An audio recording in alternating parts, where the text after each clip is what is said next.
Brics is an alliance designed with the pure intention of taking down the United States, reducing it from the most powerful country in the world into a mere old empire desperate to cling onto past glory, but the mainstream media is doing everything they can to sweep this all under the rug. And just 1 week ago, a shocking announcement was made that the alliance is set to more than double, and this already monstrous agreement is going to take even more of the world's vital natural resource supplies and even dominate oil to a degree that the United States could never compete. Now, we predicted that this would happen months ago on this channel, but what comes next will truly be unfathomable to millions around the world, so you really don't want to miss this video. Geopolitics has just been thrown on its head, and in 50 years' time, I guarantee that nothing will look the same, not least the idea of the West as we know it today. The days of the American petrodollar are numbered, the supremacy of the American military is being questioned, and it all comes down to this little acronym, an alliance of countries that are fed up of America throwing its weight around. They are a united front, a new world order that's steadily challenging the dominance of the West and destroying your investments as they do so.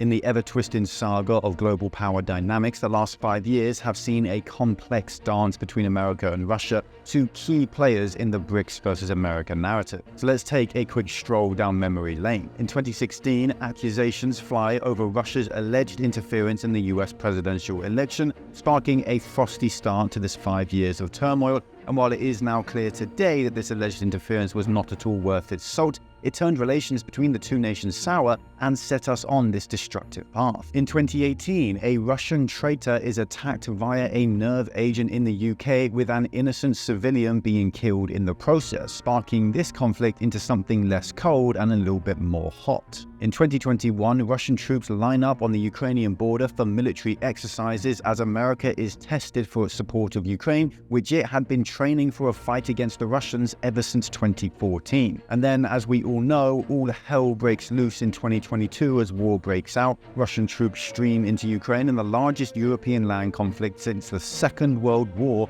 explodes and drags the West and America into a new Cold War. Following that came countless sanctions, an energy war, the sabotage of the Nord Stream pipelines, and countless close calls when it comes to nuclear annihilation. Now, in 2023, tensions haven't been this bad in most people's lifetimes, and America is deeply divided over its support of Ukraine, with the Democrats being steadfast in their support and Republicans begging the government to focus on American issues and problems instead. But behind the scenes, Russia has been amassing support from other nations, from India, where their energy relationship is only getting deeper and stronger, from Iran, who has been making a fortune selling weapons to Russia to help propel their invasion forward, and even from China and Saudi Arabia, who have spoken out against America's actions in and around Ukraine. And it isn't only Russia that has been falling out with America. China has seen tensions flare as they only become more independent and more sure about their need to become the world's #1 power. From trade wars to tech rivalry, the relationship between China and America has seen a rapid decline. This period of intense competition and friction has marked a new era of global politics, dubbed by many as the new Cold War. Back in 2019, the first round of trade wars between these two powerhouses began. It was a battle of tariffs, with each side aiming to bruise the other's economy. By the end of the year, we saw a Phase 1 deal, but it hardly eased any tensions, and the trade war only got worse from there. Then in 2020, the COVID pandemic was unleashed on the world, coming from none other than Wuhan, China, a city where there just so happened to be a medical institution dedicated to studying and developing this pandemic. And as if to prove China's guilt in the leak even further, the Chinese scientists who actually exposed that leak to the world, well, they were swiftly arrested, disappeared, and probably executed to keep them quiet, all in an attempt to protect China's reputation. But the damage was done, and things only got worse from there on out. In 2021, we saw the explosion of a technological war between America and China, and it culminated in a massively destructive move by America, which well and truly destroyed China's microchip sector and ensured they would never be able to compete with America. And things have really only gotten worse since then, with the Chinese spy balloon being shot down over the United States, with Nancy Pelosi's trip to Taiwan and President Biden's numerous gaffes when he accidentally says something he really shouldn't have. Russia and China are the two most dominant members of Brics, and both of them have seen relations with America and the West drop off a cliff in recent years, And for the other current members, India, South Africa, and Brazil, things are only getting worse as well. But for America, the problems have only just started because the Brics are about to double in size, and they will control more oil and more other vital natural resources like lithium in the world than any nation or alliance in the history of mankind. Just when you thought the powerhouse ensemble couldn't get any more formidable, Brics is ready to roll out the red carpet for new members. Brics is expanding and the world is currently watching. And just who might these new members be? Well, the United Arab Emirates, Saudi Arabia, and Iran, along with a few others as well. These countries are the center of the world's oil production, and their ascension into Brics is bad news for the West, which desperately needs oil but refuses to drill for it themselves. It's clear what Russia and China are trying to do. They're uniting the natural resources of the world against the West in an attempt to cripple us forever, and so far, it looks like it just might work. These 3 new members alone account for 31% of all the oil in the entire world, nearly a third of this deeply valued treasure. And the current Brics members already control 10% of the world's oil, and potential future members include countries like Venezuela, Iraq, Libya, and Nigeria, which would bring Brics control of oil up to 73%, enough to dictate the price of oil with just a single press release. But this is old news. We all know the oil lies in the hands of these countries, and this is what everyone is reporting on, the mainstream media in particular. But the real news that the mainstream isn't going to tell you is that Brics isn't just thinking about oil, but about rare earth metals, the stuff essential for computers and batteries, and in particular, lithium. China and Brazil, 2 Brics members, were already 2 of the top 10 countries in the world when it comes to lithium reserves, but another country is joining the Brics alliance,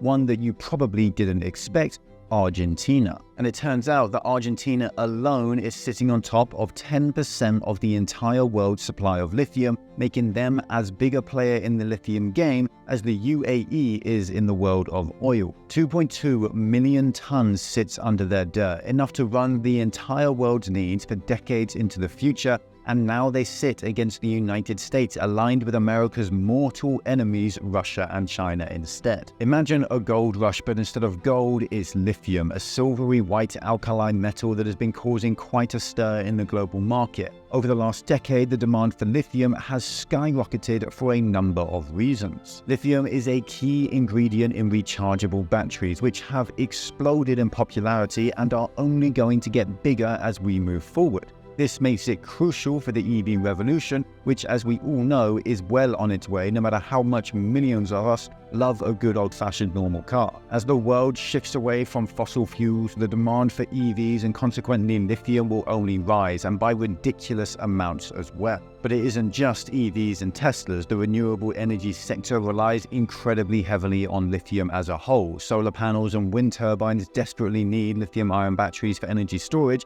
and all our governments are intent on going green. So as more nations adopt green policy, the need for lithium will only intensify and drive the demand for it up. And as if all that weren't enough on its own, lithium has unique chemical properties. Its high energy density and ability to host electricity make it irreplaceable in the tech industry. Your smartphones, laptops, and other electronic devices, they all run on lithium, and they simply could not exist without lithium, and that is something no country is ever going to give up. And the problem with all of this, well, the West is simply put struggling to keep up. While we have been busy debating and getting stuck into bureaucracy, the Brics nations have been busy digging. As it stands, the West lacks both substantial lithium reserves and the mining capabilities to extract it efficiently, meaning we are reliant on Brics for almost everything in our lives today. And this doesn't just put the West at a disadvantage, it poses a serious threat to its future energy security and technological dominance.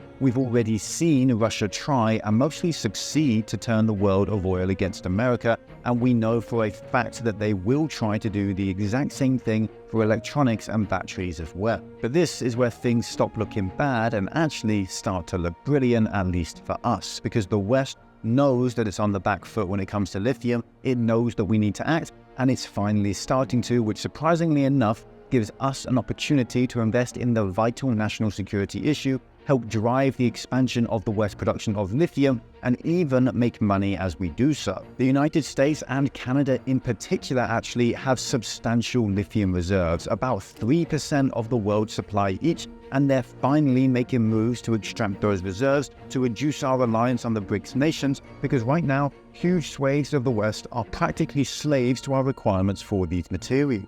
97% of all the lithium used in the entire continent of Europe, it comes from China, one of the leaders of Brics. And now 3% may not sound like a lot of the world's reserves, but together across the US and Canada, that's 1.3 million tons of lithium, and currently America is only using about 3,000 tons a year, meaning they can be supplied by their own lithium at this rate for more than 200 years into the future. If only they and Canada start to actually extract it, and as it turns out, that is exactly what some companies are now doing. Enter today's sponsor, FE Battery Metals, who are directly tied to the West's desperate need for lithium and actually the solution behind that problem. Their ticker symbol is FEMFF, and they're a Canadian-based company focused on identifying, exploring, and advancing early-stage lithium projects up in Canada. Now, as I mentioned earlier, Canada alone has about 3% of the world's reserves of lithium, or enough to supply the current US requirement for over 200 years, and there is currently a gold rush underway to be the companies that manage to exploit and profit off this need for lithium. There is actually currently a crazy bull run going on in Quebec lithium stocks as new reserves are being found left, right, and center. These 4 separate stocks have all seen massive run-ups, with the first one up 179% this past year, the next rising 253% over the last 5 years, one moving up 83% this year, and the final one rising 155% this year and 592% over the last 5 years. And these are all Canadian lithium stocks, and FE Battery Metals could be the next one to explode. The lithium industry in Canada is looking to be incredibly well positioned. Just a few months ago, Chile nationalized its lithium industry, which is the largest producer and exporter of low-cost lithium in the world, and this nationalization threatens to damage that largest market and limit what the USA and the West is allowed to import from Chile, which led to a 25% rise in the prices of lithium over just a couple of months. And that act actually marked the bottom of lithium prices, and they've only gone up since. Now, the most important bit of new information for FE Battery Metals is that the North American lithium mines has now begun production, and it is the only operating mine in Canada, which means that the economics for this exploration work.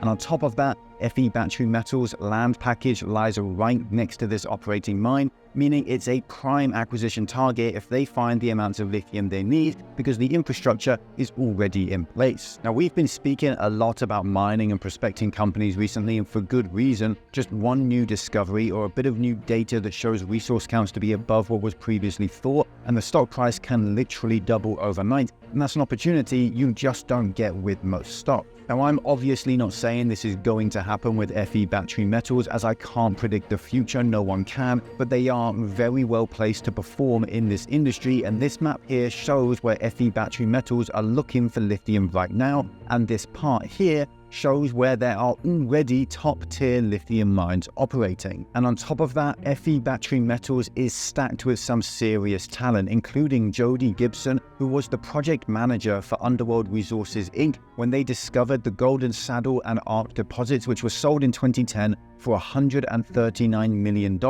And he was given the Yukon Prospector of the Year award. For comparison's sakes, FE Battery Metals is currently trading at around 32 cents with a $15 million market cap. So a discovery of that size would likely see its share price rise by 8 or 9 times, and that's exactly what FE Battery Metals' playbook is. There's actually a $2 billion Australian giant in this region that has acquired projects all around this region, and they're moving to put their mine into action as soon as they possibly can. But what FE Battery Metals are trying to do is simply find the lithium, and instead of mining for it themselves and spending decades trying to get a return on their investment, they plan on simply being gobbled up and bought out by one of the big players instead. They've been drilling all around the same areas where the first mine is currently active and the next one is getting ready for production, and this map here shows you exactly that. The blue is where Fe battery metals are drilling, and the purple shows the 2 other mines in the area. Of course, as always, you should do your own due diligence. Check that this is the right investment for you, but honestly, this is a seriously great opportunity and you don't want to miss the opportunity, so absolutely have a look at them for yourselves.